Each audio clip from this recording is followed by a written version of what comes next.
Essentials. We have makeovers for women who are 40 and fabulous. We'll show you how diets have changed over the years. And how you can profit from that great idea. Also, what your body language is really saying about you. Andy, what do you think your body language is saying about you today? Really? I'm just a little tense. You need to stretch.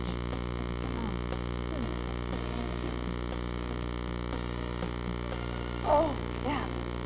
You are very flexible. Better.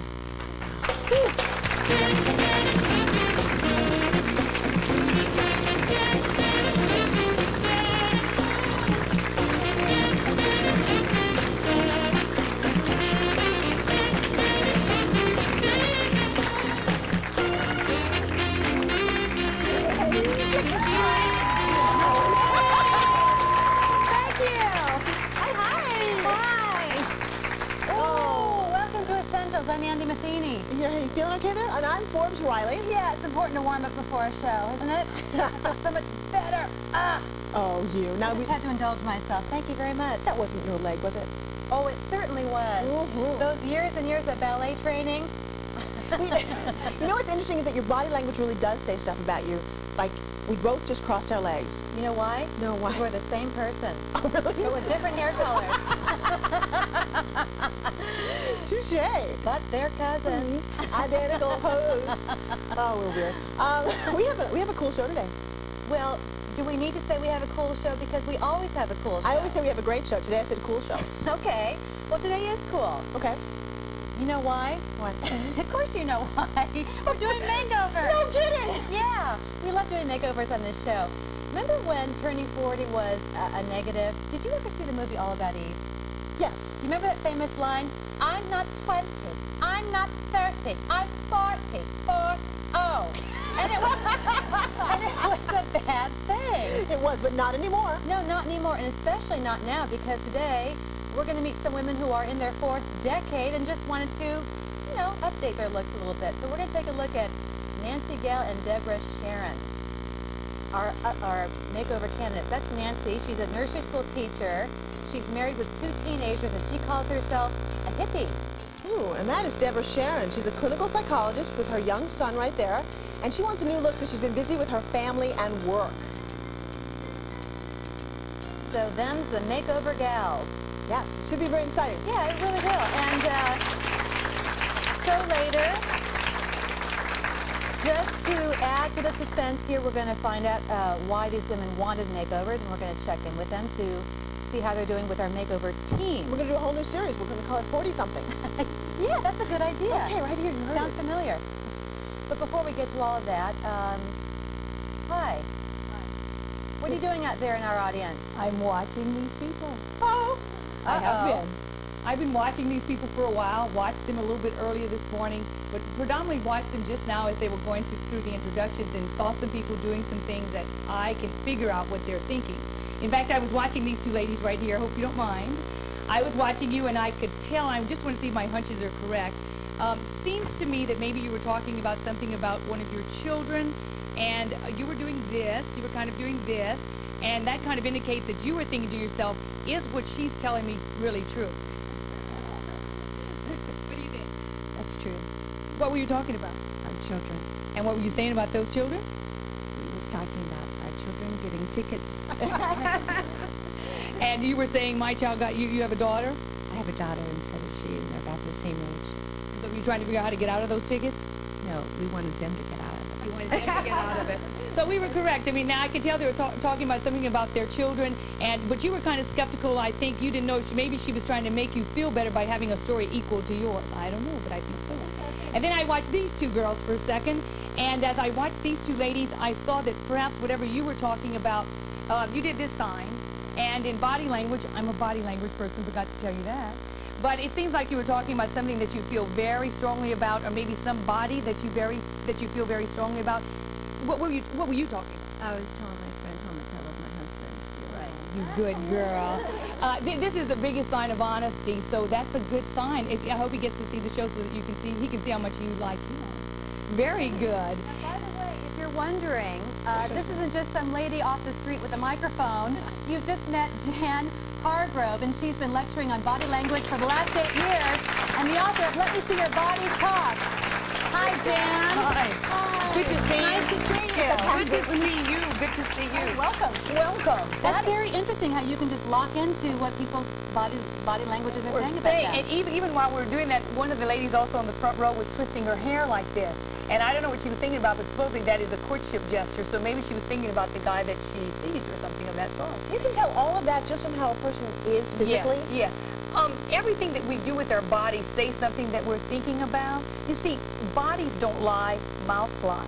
So we do things sometimes that we have almost no control of. And even if you want me, I can tell you the signs of lying, but you might be dangerous when I tell you. But I'll tell them. Oh, tell us. lying. Yeah. 3 signs of lying and 1 sign of telling the truth.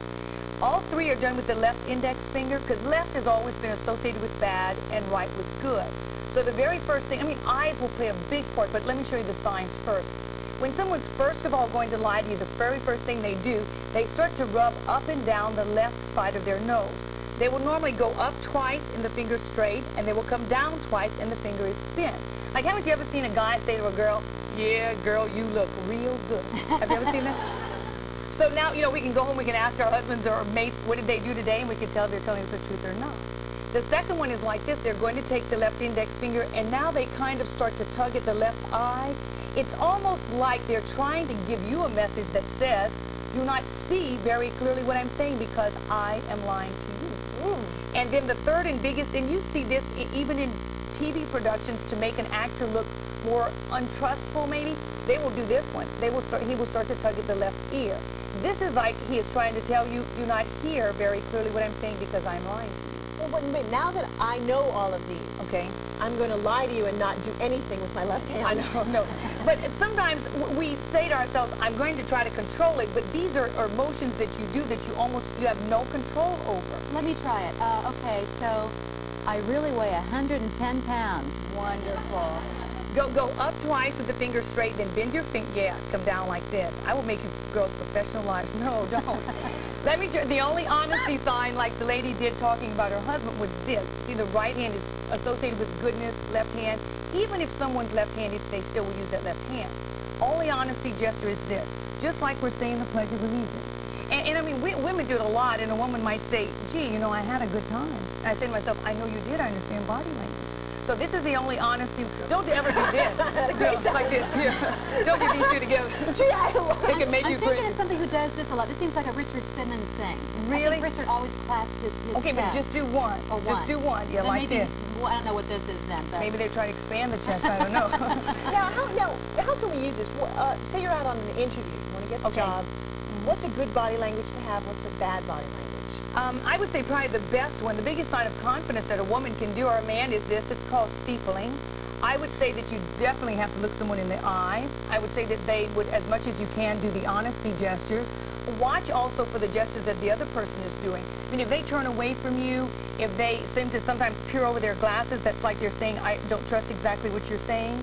I mean, there are so many things to watch for, but I'd say for a woman, to make certain that her presence, that her posture, I mean, everything about you will speak.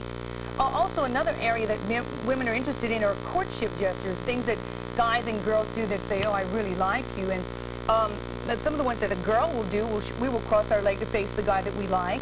We also tend to, we kick, and have we not kicked in our lives when it But kicks? does this mean that we like each other? Yes, but in a good way.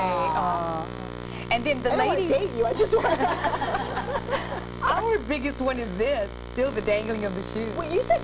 now you said steepling. I just want to... Yeah. What exactly does that mean? Well, just think of it almost if you're saying a prayer. This is the biggest sign of confidence. It doesn't have to be done here, but maybe an attorney would do it. You know, they'd be here, and then maybe they'd talk about their case, and they'd come back, and they'd say, well, you remember when? It is called a steeple. We teach kids in psychology that if they're doing a speech and lose track of where they are in that speech, we teach them to put their hands like this and kind of give a little bit of pressure. It recenters their entire being and brings them right back to where they need to be. Okay, so steepling is a sign of confidence. And if you're on a date and you want to show your date that you're confident, would you talk to him like this? Or? You'd be praying, please ask me out again. No, I mean, on a date, it's more done in a business meeting, but even in a casual conversation, if you and I would be talking, I'd probably do this several times. Instead of doing fidgety movements, you know, this or fooling with clothing, I do a section about how to help a woman, I guess, look more powerful when she's making a presentation. And one of the things we always tell them is the less times that you fidget with your clothing, play with an earring, play with a necklace, the less times you do that, the more confident you can appear. Same with the man. Less times he put his shirt in his pants or pull with a tie, the less times you're full of yourself, the more confident you appear to people. How do we learn body language? Is this something that is just innate? It is. It is. We just, I know. We just pick it up. Children will pick it up. I mean, some people asked me earlier today, what about a child, and how could you tell if your child's really lying to you? A mother will read their child's body language before anybody else. I mean, before that child even speaks, that mother can tell if the child needs water or whatever. A child will probably never be able to lie to their mother and get by with it, even though they think they can. So as the years go on, we just pick it up just from watching other people. The original studies began with silent movies. Think of a silent movie. I mean, they never said a word, but we could tell when they were angry. We could tell everything. When I saw Bridges of Madison County, for example, they took her and she had a white dress with flowers, and they made her look a lot sexier than she really was, and they did it non-verbally. Example, I mean, she was never allowed to look at the camera straight. She kind of put her head down and eyes started upward. Can we learn more of this by reading your book? Because there's so much information here. It's really Jen, you're wonderful. wonderful. Thank you, my so darling. much. Thank you for teaching us all how to be honest and not lying, right? Not good liars. We love having you here on the show. Now, can you tell about a woman by the makeup she wears? We'll show you a woman who says yes, and she's not making that up. When we come back, we'll meet makeup artist Bobby Brown.